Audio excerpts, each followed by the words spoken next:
EP4 Midwest Guys presents... Hello, Master. It's been a while. The name's Rex. We call him Fives. I'm Heavy.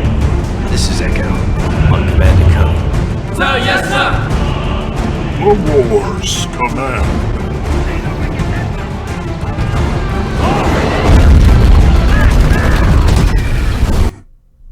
Hello, everybody, and welcome back to 4 Midwest Guys presents Star Wars: The Clone Wars Command. I'm your host, B. Willie, and as you can see, Mr. Brian Ankenbauer is not with me this week.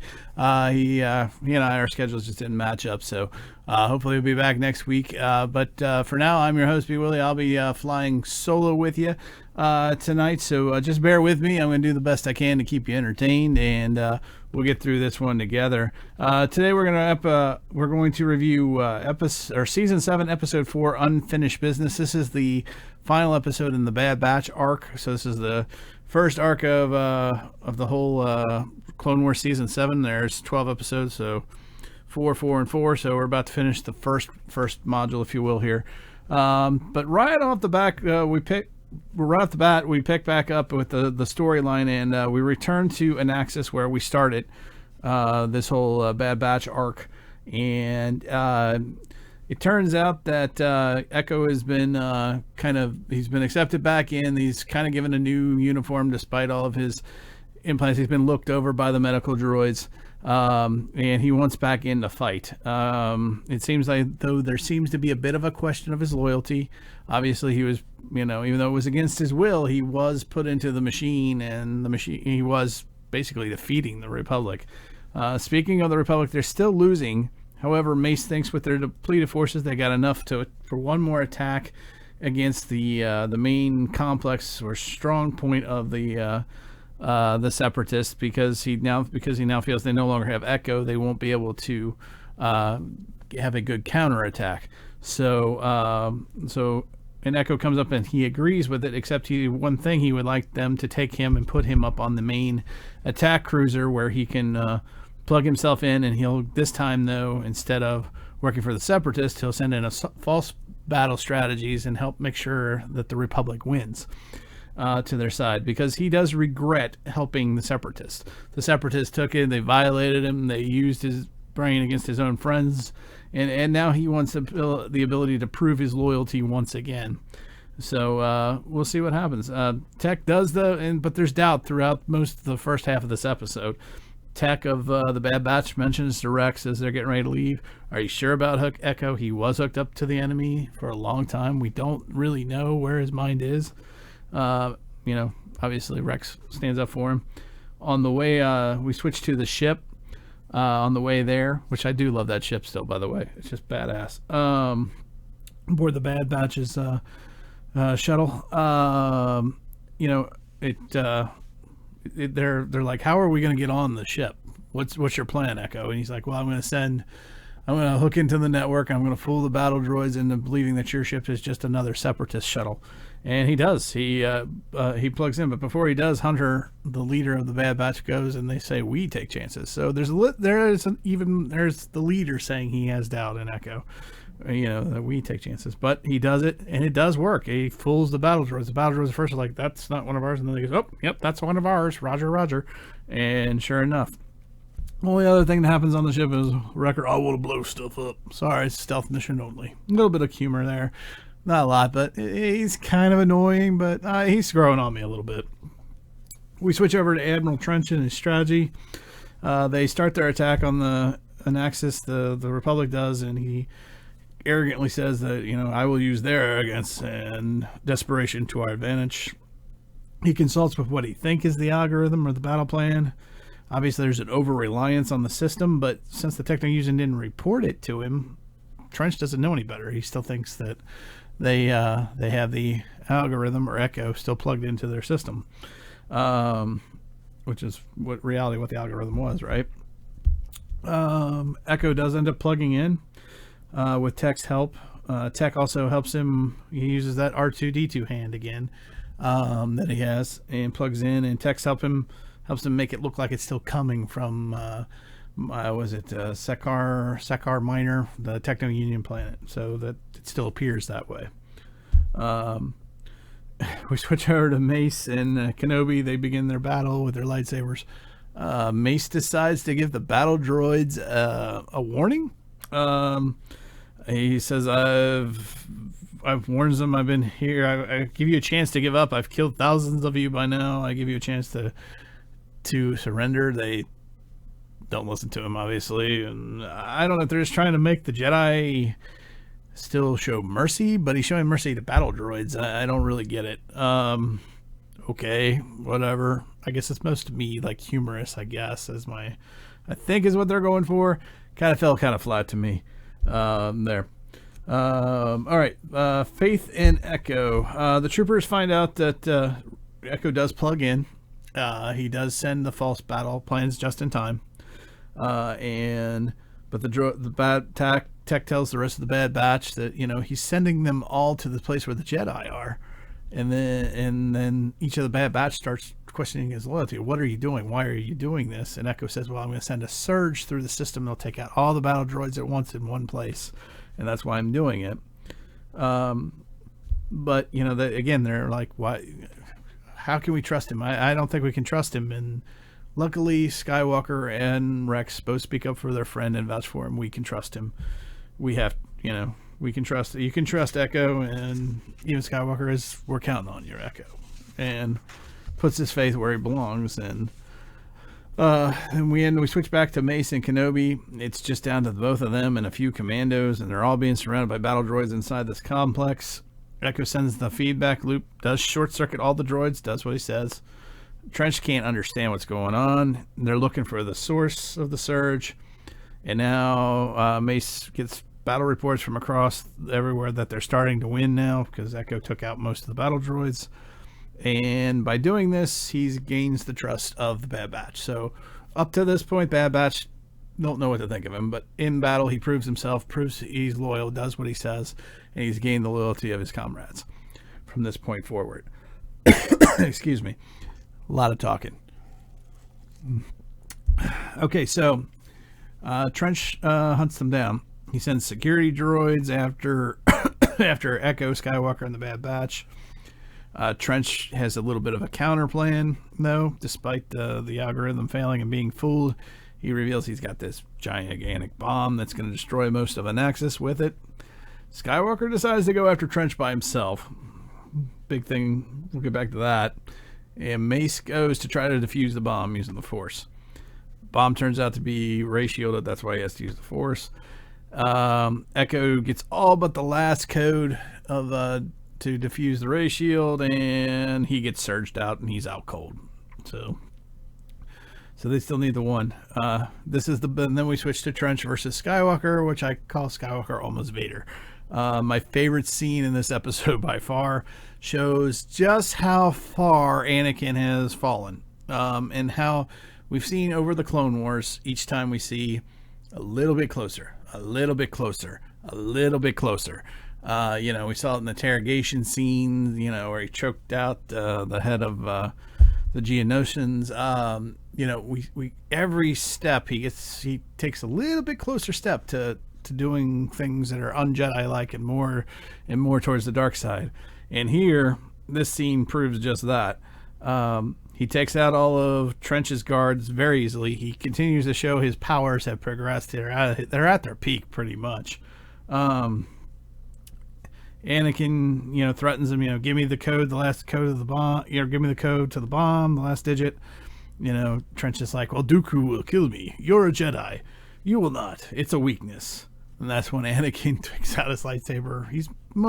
Trench is mostly mechanical. All of their battles with Anakin, by the way. Every time he becomes more machine than man. Almost a little bit of a foreshadowing and echoing of Anakin's fate, right? Or he's more mechanical spider than Spider-Man. Strike that. Anyway, but he cuts off 3 of his mechanical limbs with his lightsaber. He gets right in his face and says, I don't have such weaknesses, which takes Trench completely back, because this is not how a Jedi acts. Not at all. They're supposed to be noble. They're supposed to follow their code. This is against every one of those. And Anakin is letting him know, I don't follow any of that. I don't have those weaknesses. You can't get away with that with me. I will kill you. And Trench, he gets the last digit, obviously, because of it. And it works. And it gives the final code of 7. The bomb is defused, or the echo. They're able to take the ray shield down, Mace is, and then they defuse the bomb. In the process of, though, while Anakin's saying, "You both owe me one this time," and blah blah blah, Trench takes out his cane, which he shocks Anakin with. Anakin, pissed off, just runs him straight through with his lightsaber. No regard, with a hateful look on his face the whole time. Pissed him off. He pissed off the wrong Jedi and stabs him right through the heart, right into his command chair. Total cold, dark side. I mean, he's still a Jedi, but he's still working for the right side, I guess. But he's about as close to Vader as he can get at this point, without being Vader. Well, he does kill Dooku, so that's another step. So we're right there essentially. He then goes to Trench's computer, finds his self detonator because that's what he's known for. He always has one. He pulls it up. And as he takes the detonator in his hand, Trench falls out of his chair, turns over, and does the whole twitching bug thing and dies. Anakin says a nice little cold, funny yet cold comment. "Admiral, it was a pleasure," and that's it. Again, very un-Jedi-like, closer to Vader than ever. But time frame, that's where we're at. We are months away from Revenge of the Sith. Remember, all the way back to the first episode of this arc, they let us know. You see Padme, she has a slight baby bump. Not a lot going on yet. So we're probably 6 months away, roughly, 5 to 6 months away from the start of Revenge of the Sith. So it would make sense that Anakin is this far gone, or is slipped this far from the Jedi code and the Jedi way and the light side of the Force even. And then it would also explain why his powers are increasing exponentially, because he's using the quick and easy path. He's using the dark side. It will give you power, and it will give you great power, and it'll give it to you very quickly, but it's not the right way to do it, right? Ultimately, it's not stronger than the light, and it has consequences, which we know. And I don't have to remind you, everybody, but that's what's happening here. But it's very cool to see. It's just another. It's that reiteration of where we're at in the Star Wars timeline and how we're seeing a great hero fall, and what's to come. Just more foreshadowing. All right, we move on. The Bad Batch fight their way out. Wrecker and Crosshair take turns trying to up each other and how they destroy droids. Obviously, Wrecker uses his pure strength, just throwing them around and using the bots' body parts he picks up as weapons and taking out other battle droids. Crosshair uses a series of, I guess you call it mirrors, and he places and he takes one shot and it goes all over the place, taking out all the droids everywhere. So it's a kind of a little rivalry there, a little, kind of a little bit of jokes going on. I appreciated that humor. I thought that was good. Well placed. And then at the end, Skywalker gives Wrecker the detonation device to the ship, and of course, it's the happiest day of my life. Blows up the ship. So kind of funny, not too bad. I didn't mind that humor at all. I found that okay. Okay, so we get to the ending of this, which is a new ending compared to the story boards. You remember, this whole arc was released in storyboard form years ago after the Clone Wars was canceled, like a year or so after. So the unfinished version has Echo and Rex and the Bad Batch. I think the Bad Batch is there, maybe not, but they get medals at the end. This ending's a little different. Here, the Bad Batch says, when they say they're all going to get medals, and the Bad Batch is leaving. I said, that's not our thing. That's not how we don't do it for the medals. And they're about to leave, but they say, you can join us if you want. They offer Echo a spot on their team. then Rex kind of reaffirms that. He turns Echo and goes, "Go if that's where you want to go, if that's where you think you belong." And then Echo ends up joining the Bad Batch. So, I think this was a much better ending than what we got in storyboard form, as far as I'm concerned. I love the idea of Echo joining the Bad Batch, and the Bad Batch somehow still out there somewhere. I like the idea of these guys, kind of being, kind of really being the A-Team. Let's just say they survive, Order 66 goes out. Maybe none of them have their chips. Maybe even Echo no longer has his. And they're able to, they're still out there. Maybe after the Order of 66, maybe they become like, I would love to see like a spinoff series. Could you imagine like a Bad Batch A-Team during the time of the rebellion, against the Empire? Maybe they eventually join the rebellion at the end and battles we just don't see them in, or maybe they're, or they're just out there as soldiers of fortune like the A-Team. I think I like that idea. I can easily see that being spinned off in some other future animated series. So if if no one else can help, maybe you can hire the Bad Batch. Overall, final thoughts and grades on this episode. I'll give it a solid B. It's a good wrap up to what I think is a very, very good arc. Maybe even stretch it to a B plus. It's got. I like how Echo gets his revenge. I like how Echo is able to reestablish himself, to re-earn the loyalty and trust of his friends. And not just his friends who always trust him and still have loyalty towards him, but also the new Bad Batch, which is more of a rough, tough ragtag crew that that's not as accepting of others and doesn't play well with others, but they earn their respect through battle and through what he's able to do in battle with them. So I like that whole idea and that whole theme of redemption for Echo, and I like that Echo gets to join the team, so to speak. And now hopefully they're still out there somewhere, and hopefully there's some more stories to be told with them, because I wouldn't mind seeing that. In fact, I think that would make a pretty good Disney Plus, even if they just did a season of it, or two. I think that would be animated. It would be well worth the time. It may not be the greatest Star Wars stuff, but they could be intertwined and it could be made pretty cool, because these guys all have special abilities and special things they can do, and especially if they're being hunted by the Empire, maybe even after the fact, would make it even cooler, because then you really do have an A-Team kind of scenario, except the government, it's not the good guys that are being chased, they're the bad guys, the Empire. They're the Empire, right? So it would be cool to see, I think.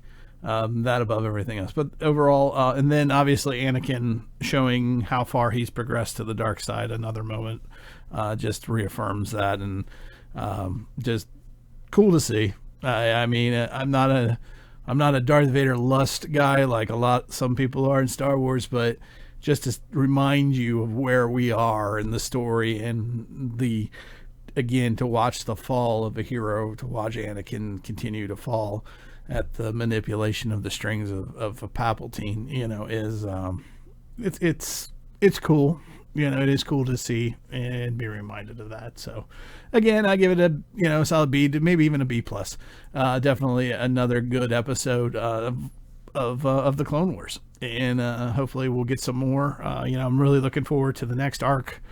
That's what happens to Ahsoka after she left the Jedi Order, and Anakin there on the steps of the temple. It'll be interesting to see what the next step is there, and how that progresses, and what those four stories are going to be about, which then ultimately leads into the final 4 episodes of the Clone Wars, which is the Siege of Mandalore and Maul and the Emperor. I'm sure Anakin will be in there too somewhere. It would be interesting if we get Anakin and Maul. We know we're getting Maul and Ahsoka. It would be interesting if those two cross blades, because everybody wants to see Sith versus Sith, even potential future Sith versus now old Sith, right? Rejected Sith, the old guard versus the new. potential new. Future and past collide for the Sith. That would be pretty damn cool too. So I'm looking forward to everything that's coming down the pike, and I'm sure you guys are too. I hope you've enjoyed this review. I know it's just me, and it's hard to be entertaining, just me, but hopefully you've enjoyed this today. And if you did like this and you want to know where else you can find us, the best place to go, guys, is the website. It's your one-stop shop. That's forwardmidwestguys.com. Again, that's the number 4, midwestguys.com. There you've got all the podcasts and videos, and everything is linked in chronological order. We're now posting, instead of making them separate, so when we post the video, underneath there's a link to just the audio only version on the website. We've changed that format up just a bit, just so you know. But there's links to everything. There's also categories at the top. If you just want us to just want the Clone Wars episodes on one page, click the link at the top, and it'll give you just the Clone Wars episodes. If you want, we've been reviewing the Star Trek Picard series. That's a link on there as well. There are other Star Wars shows, like we did Star Wars Rebels from season 2 on. That most of that's in audio format, but we did make the jump to video towards the end of that series, towards the end of season 4. So everything is there. There's links to our Facebook, to our Apple Podcast, Podbean, Facebook, Twitter. It links to, obviously, the YouTube channel. By the way, I want to thank everybody for we were new to YouTube still, and we made Mr. Ankenbauer, especially, I want to thank him as well, really put in a Herculean effort to try and get us at least 100 subscribers. Last I looked, I think it's at 107, maybe even 108 now. Either way, that now allows us, we're going to put in the request, because right now, before that, we were only allowed to be youtube.com/bunch of numbers and letters. Now I can put in the request to become youtube.com/for Midwest Guys. So I want to thank everybody for their help with the YouTube campaign. Moving on, though, if you do just want to find us on Facebook, it's facebook.com/4 Midwest Guys. Find us on Twitter at 4 Midwest Guys. You can find Mr. Ankenbauer at Angzone, and that's on Twitter and Stardust. You can find me on Twitter and Stardust at bwilly1977. If you like the behind the scenes stuff, if you want to see photos of our new studio switch around, we've kind of switched things around and made things much more nice here in the studio for us, and behind the scenes pictures and stuff like that. The perfect place to go for that would be on Instagram. With our Instagram account is 4_Midwest_guys. You can find us on email at 4midwestguys@gmail.com, and we have a brand new thing called the fan voicemail line. So if you call 1-859-363-5952, again, that's 1-859-363-5952. You can leave yourself a voicemail. Just leave your name, where you're from, and just leave us a comment about what show you want to talk. You're talking about. If you're talking about Clone Wars, leave us a nice Clone Wars comment or question. If we really like the voicemail, we'll put you online. So if you really want your voice heard, this is literally the way to do it. Reach out to us, though, guys, and we're really looking forward to that. I'm really gonna be pushing the voicemail line going forward. I think that'll be the next big thing. So I really want to hear from you guys and get involved in the conversation. Tell us what you think. Tell me what you thought about this episode. Did you think it was good? Did you think it was bad? Did you think it was Let us know. We want to hear back from you, and we want you to engage with us and engage in the story that we love this show so much. I know I do. I love the Clone Wars, and the Clone Wars led to Rebels, which, slowly over time I've really become much more appreciative of Rebels, is because Rebels kind of concluded a lot of the Clone Wars stuff, right? So it's just a great show, and I hope you guys enjoy it just as much as we have, and I hope you've enjoyed this show today. I have been your host, B. Willie, saying may the Force be with you always. Catch you next time.